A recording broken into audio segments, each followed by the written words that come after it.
It's the Tuck and Tuck Show.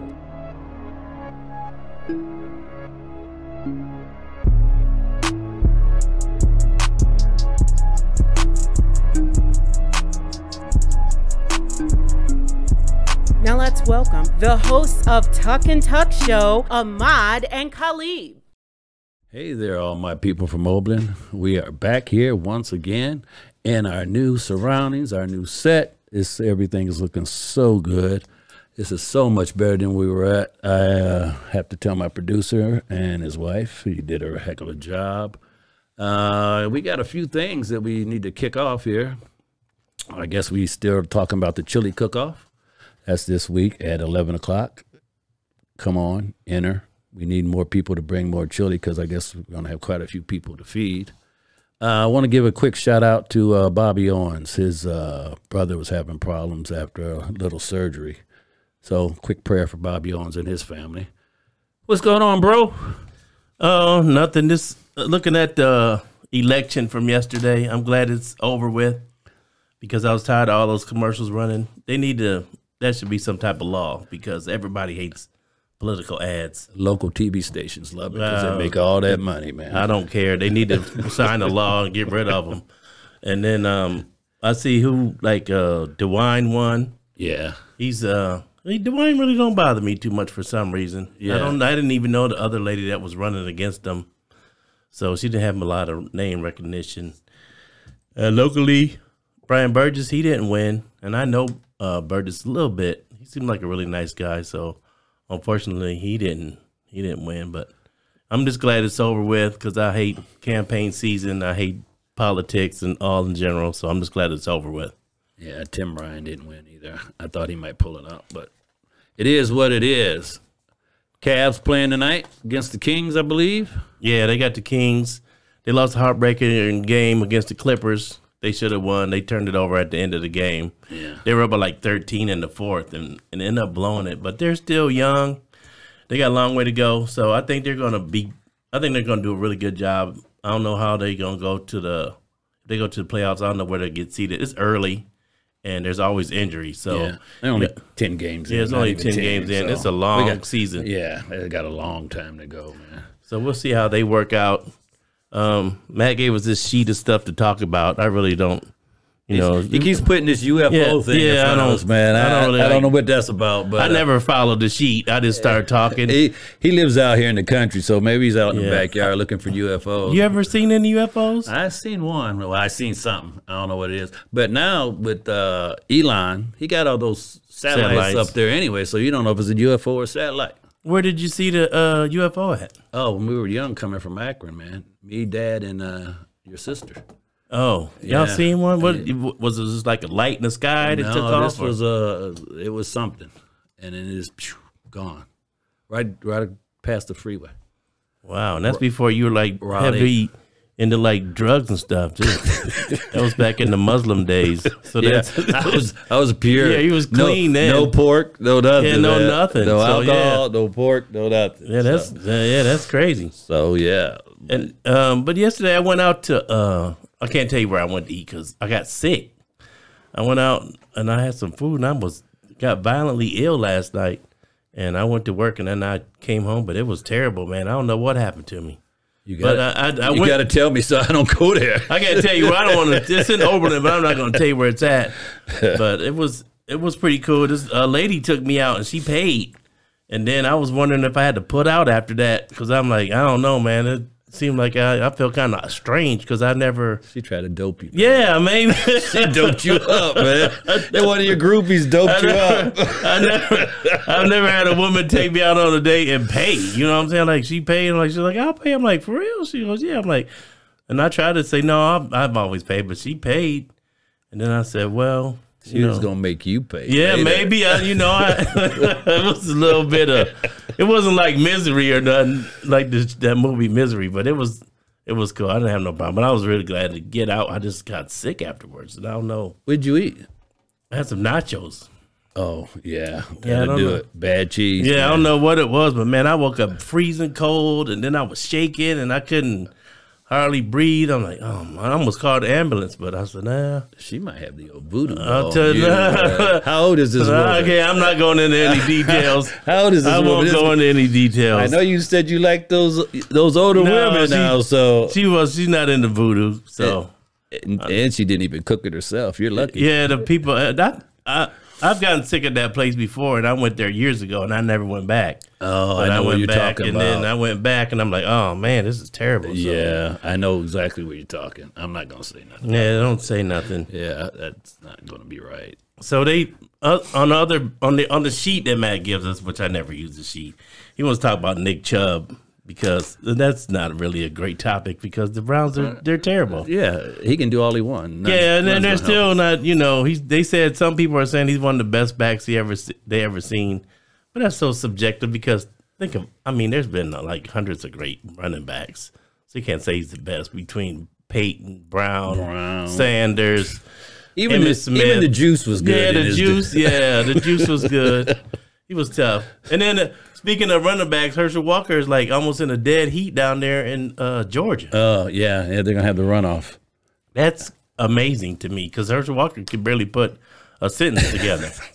I think they should just take the D and the R off, and you just vote for the best person. Because I think at this point, people are just voting for a party. They're not even voting for the person. Right. Because Herschel Walker is basically a moron. I don't even know. You can't call the man a moron. I wouldn't even vote. I mean, have you ever heard him talk? He just makes no sense. Yeah, I heard him. And I'm listening to him like they're voting just for the R by his name. They're not voting for him. Because his main thing is, well, we're going to stop abortion. He had like 2 or 3 of them. I'm like, come on, man. This is utterly ridiculous. He paid for 2 or 3. Well, yeah, he didn't have them. Well, you know what I mean. He paid for them. If he had them, man, he's really screwed up. He dropped them off and waited for him in the parking lot or whatever. But yeah, the vote for that guy is just. I just don't understand how people vote for you're voting basically for a party and not for a person. Because there's some things that Republicans say that I actually agree with, and there's some things Democrats say I agree with. Yeah. But I don't agree with everything on one party. So, and then they just throw all these little wedge issues in there and vote for this, vote for that. But and it looks like your buddy Trump is going to probably run again in, was it 2024? He's going to run so they can't take him to court. Which I don't understand. How do you just because you run for president, you can't go to court? You know, what's the problem? It don't make any sense. So you're going to have Biden, who will be about 80 years old? I don't think Kamala's going to run, man. Oh, I don't think he's going to. He can't run again, man. He'll be like 80 years old and Trump will be close. He's having trouble now. Yeah. He's not doing well sometime. I watched tonight he was looking pretty good. I watched some of the speech, but I don't know. I don't think anybody that old, either one of them should run. 78, 80. They're way past their prime. I work around old people, and I love them, but they shouldn't be president. Nobody that old should be president. Yeah, you never can tell, though, man. It's really weird. So, who is our guest today? Oh, we have it's Crystal's Cleft dog. They're dogs that need help. Now you're always laughing at me when I try to introduce our guest. We're not introducing them yet. It's a little rough sometimes, huh? She has dogs here, and she's got some. I can see them now. So there's gonna be dogs here in the basement. They're little dogs, and they seem so cute. Puppies. Yeah, and they have some type of disabilities. We'll let her explain. Better than we can because I don't know a lot about dogs. But it should be a fun show. All right, we'll be back with Tuck and Tuck in about a minute or so.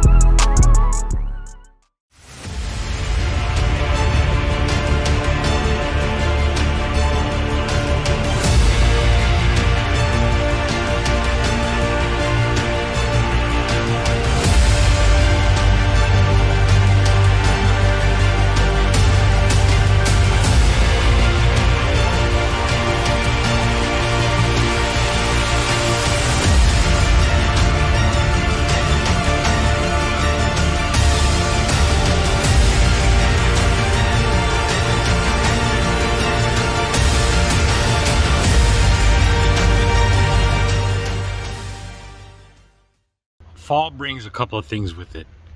Colder temperatures, changing colors, and the need for chili. To celebrate Oberlin Weekly's 1-year anniversary of On the Job, reporting on real Oberlin stories about real Oberlin people, we are hosting a first annual chili cook-off right here in Oberlin at the George Abrams Pavilion that's behind McDonald's, Saturday, November 12th at 11 a.m. to 2 p.m. If you want to enter your chili into the contest, just email or call me and I'll put your name on the list. Just donate a can of food to support Oberlin Cable Co-op's food drive. If you want to just come and taste the chili, bring a can of food with you to donate. There are cash prizes for the winners, so whip up your best chili, bring it down for the competition. Good luck, and I hope to see you there, ready to eat some great chili. Welcome back to the Tuck and Tuck Show. Today's guest is brought to you by The Art at Tappan Square. Hey, Oberlin, welcome back to the Tuck and Tuck Show. We are here with Crystal's Clefts. It's a nonprofit organization where she rescues puppies. And she's going to sit here and tell us a whole bunch about her puppies so we can get them adopted and get them some new homes. How you doing, Crystal? Good. How are you? You're here with your, now, what is your title? So I basically help with office stuff. So I'm just volunteer / whatever she needs. Sarah to slash whatever she needs. That's good. Who do we have with us today? So this is Bourbon. He is 8 weeks old, and he's an American Bully. And then I have Opal. She's a little over 2 months right now. She's a terrier mix. Not sure what specifically. She was kind of found as a stray. She has a whole story we could tell you, but most of them have stories, I'm sure. Yeah. So how does your nonprofit actually work? I mean, are you getting any help from the government or? So no, we're pretty new. We're just getting off the ground. We honestly are trying to get our name out there. We're trying to get into whatever event that we can get into to help save the puppies. So right now it's just us doing a lot of the footwork, and a lot of the financial stuff is coming through us. Oh, so, wow. Yeah. It's a lot. It's a lot. Yeah, we're going to have to put your address and stuff, get you some donation money flowing in here, get you a fun GoFundMe page or something. Yeah. I know there's a lot of people who like dogs and really would probably want to help you out. Just got to get your name out there. Yeah. So what made you get started with this organization to start with? So I work in the veterinary field, and I've been in the veterinary field for about 10 years now. I got tired of seeing these puppies be euthanized because they have a defect. Sometimes people don't want to do it. It's a lot of work, and they don't have a lot of time to do it. So I decided to give it a shot.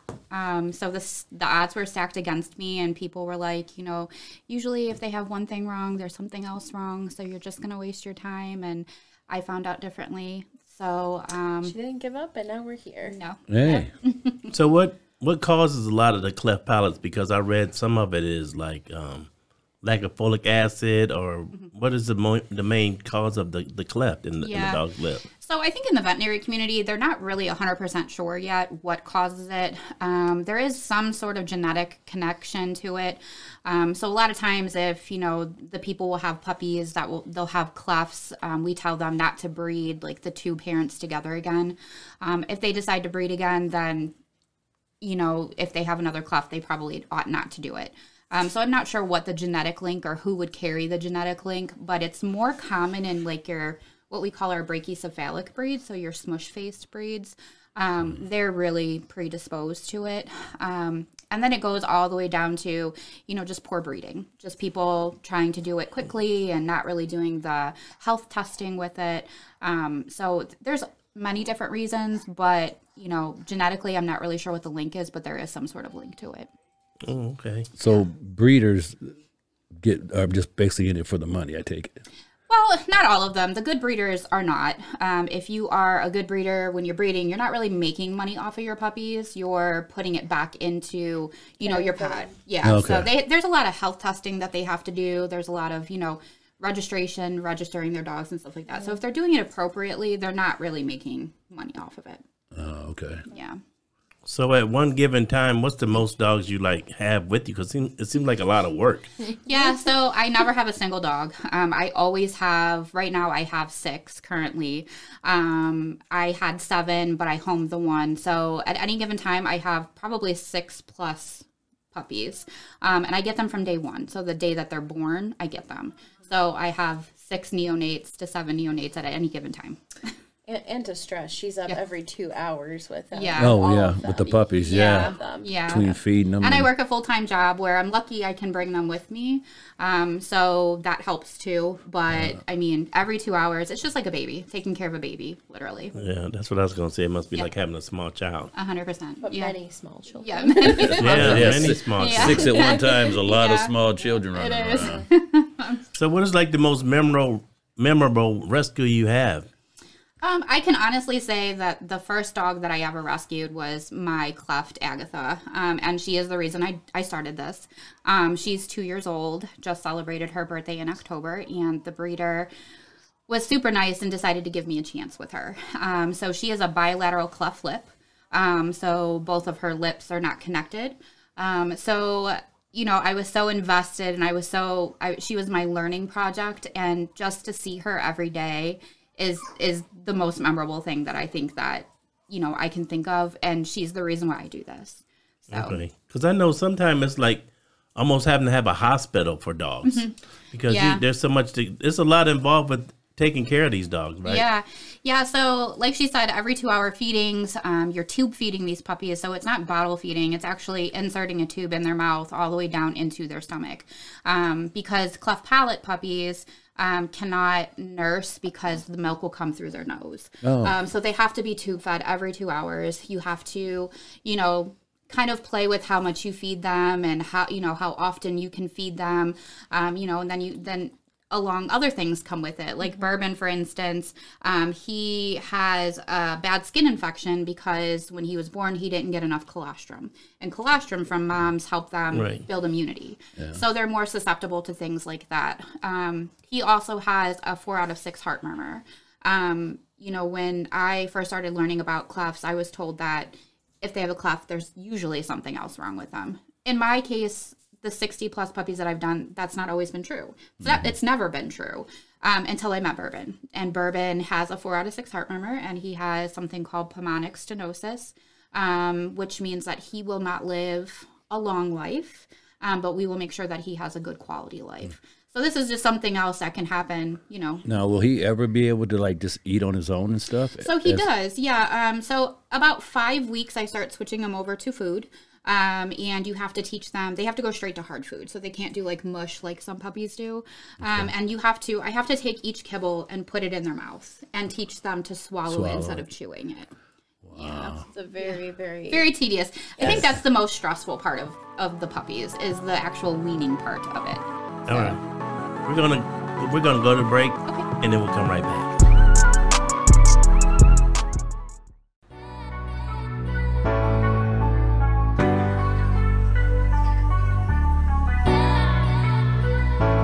Hi, welcome to the yard.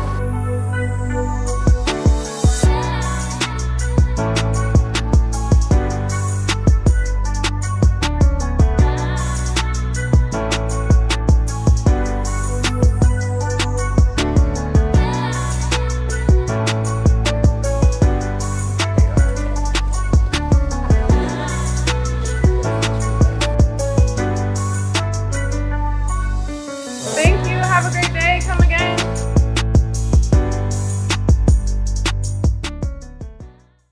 People ask me all the time, Matthew, what's Oberlin Weekly? Well, let me show you. We have a big story coming.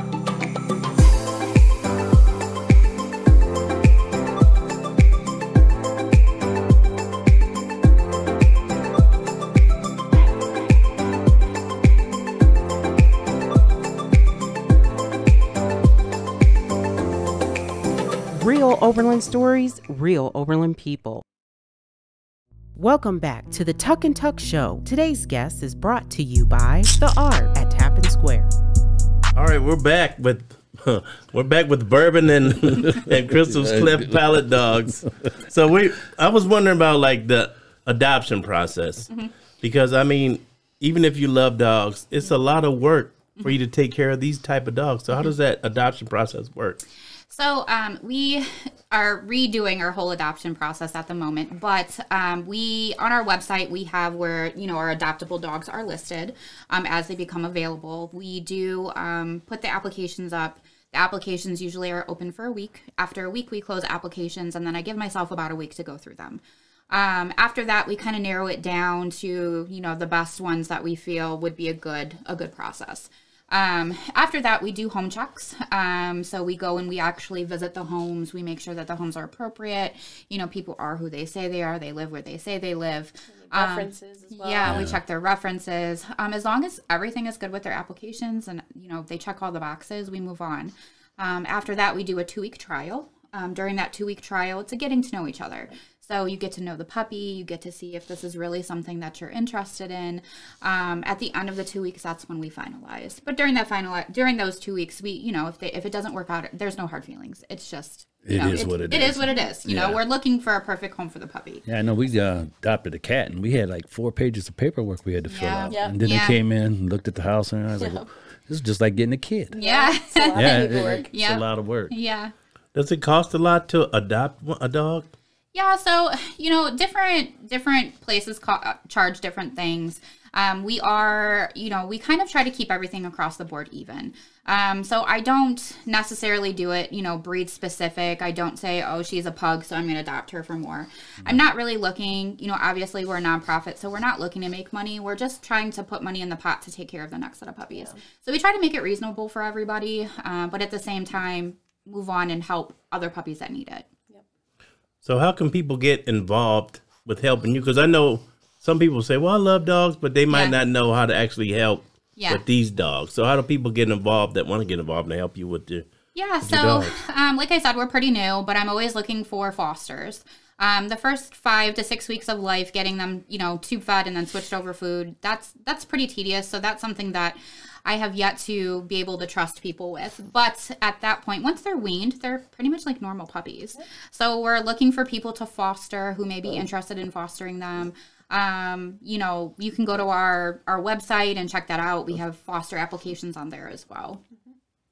So I know like this dog over here, what's Opal? This is Opal. She has legs that are paralyzed, right? So is she going to get a wheelchair? I know that sounds weird to people, but she's actually going to need a wheelchair, right? Yeah. Yeah, so Opal is doing physical therapy. She does water therapy. She works on the water treadmill. She gets laser therapy. She gets, all kinds of work done. We're hopeful that one day maybe she could have some sort of use for them. But if not, then she'll have a wheelchair. And we'll cross that bridge when we get there. But yes, probably. So, I mean, with you working in the vet's office, you have access to all this stuff. To the therapy, yes. But to the wheelchairs, we'll have to search out specific, wheelchair people. Yeah, I mean, she gets around pretty good. She does. She's I was phenomenal. surprised. She likes to hop. She does. She does. She actually is being fostered by my family who lives in Oberlin, and she goes to the Arboretum and loves people that she meets. So we're hoping to find a family that will adopt her from Oberlin because she loves this area. Everyone's so friendly, and she just loves everyone she meets. So hopefully the right home will be nearby. If somebody adopts her, do you guys still do the therapy and everything and take care of that for them? Yeah. So we'll continue to do therapy as long as it's beneficial for her. Okay. And we'll, assist in any way that we can with that. When the time comes that she may need a wheelchair, we'll also obviously help with that as well. Yeah. Oh, okay. Yep. Yeah. I will say too, with every adoption, we make sure they're all up to date on vaccinations. They get, their basic flea tick heartworm medications. We give, anyone adopting, they get everything they need. So they get the bag of food, they get water bowls and all that kind of stuff too. And then spaying and neuter will help cover too. Oh, that's a pretty good. Lot. Yeah. That's a good deal. Yeah. But okay, so if I adopt, when do I actually take over the dog's medical responsibilities? Yeah, so when we finalize adoptions, that doesn't mean that we're done with you. That just means that the dog is yours. We will help you. We will contribute in any way that we can. Okay. We're looking obviously for a family who can help us as well. So meaning, you need to keep up with the vaccines and stuff like that. In Opal's situation, whoever adopts her, we will be there 100% through it all, you know, assisting in any way that we can financially for her. We don't just walk away from our puppies. Okay. These, you know, you become our family once you adopt from us. Oh, that's good. This dog wants to talk, man. He wants to be interviewed. He said, I want to know what's going on around here. Nobody's talking to me. He said, I should be the star of the whole show, and nobody's asking me any questions. He's ready to go home. He's ready to go home with you, man. Yeah, well. I don't think that's going to happen. He's ready to go. We can home hang out, but we can't go home. Maybe we can go pick him up, let him visit. Yeah, we can go for visits. That'd be a good idea. Maybe on a Saturday we can visit. Do you guys do that? I mean, would you let somebody just take a puppy for a day or something? So not typically, only because they're not fully vaccinated. So Okay.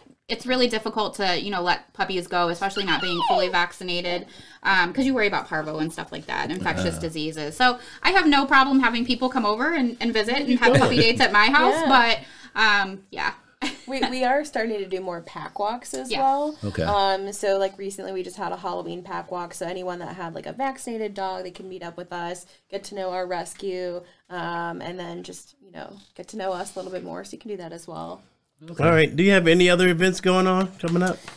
Yes. So December 4th, there is a bakery. It's called Mad Batter Pastry Emporium. It's located in Amherst, Ohio. They also have a location in Wellington. But it's a Sunday. So they are being very generous with us. They are going to donate proceeds from anything bought that day to our rescue. We're also going to have photos with Santa. So if you have little kids, definitely bring them by. We might have a puppy or two as well that you can meet, one of our adoptables. So we have that. Additionally, December 17th, 18th, and 19th? 16th, 17th, 18th, sorry. Yeah. Is going to be with Phoenix Inc. We have like a tattoo fundraiser we're doing. So the owner of that business, she's in Amherst as well. She's incredibly generous. She's going to be doing tattoos for a fee, but that whole entire fee is going to our rescue. So you have to go to her Facebook page for that, sign up for an appointment. But the whole weekend going on, there's going to be a food truck there. We're going to have photos with Santa as well. So we'll have professional photographers there taking pictures of you and your dog if you want to bring your dog. And I forgot to mention that as well with the Cookies for Clefts event, which you can find on our Facebook page. They will also have an opportunity for you to have photos with Santa and bring your dog. So we'll have all the information online for that. All right. Can you give us all your social platform information like Facebook, Instagram, Hold on. Twitter? I don't know what you're on with. So on Facebook, you can look us up. It's Crystal's Clefts Dog Rescue. And then on Instagram, we are at Crystal's Rescue Clefts. We have a TikTok as well. Our TikTok is Crystal's Clefts. We got to give him do a TikTok dance. Yeah, TikTok. And then if you did want to donate to us on Venmo, I have that handy here. It's at Crystal's Clefts. And then, of course, any money that you donate will go towards all of these guys. On our website, we do have like a merchandise link as well. So you can buy like hats and hoodies that we're wearing today. Okay. Yeah, shirts, hats. And then proceeds will go to these guys also. So. All right, that's awesome. Yes. I appreciate you guys stopping by. Hopefully this helps you out. Our Yeah. viewership is going up slowly, so Yeah, we appreciate it. it can definitely help you out a little bit. Maybe we Yes. get you some donation money rolling in. Thank you. We appreciate right. it. Thank you. Thank you guys for coming. Yeah. Bye, everybody. Okay. So I got to thank Matt and his wife and the two guests. And who else we thinking today? The What do Arb. we always think? It's the The same Arb. every week. The same people every week. You should have it down by rote memory at this point. I worked 16 hours a regular job yesterday. The Arb at Tappan Square Oberlin Weekly and Prestige Detailing. Detailing. All right. We'll see you next time on Tuck and Tuck.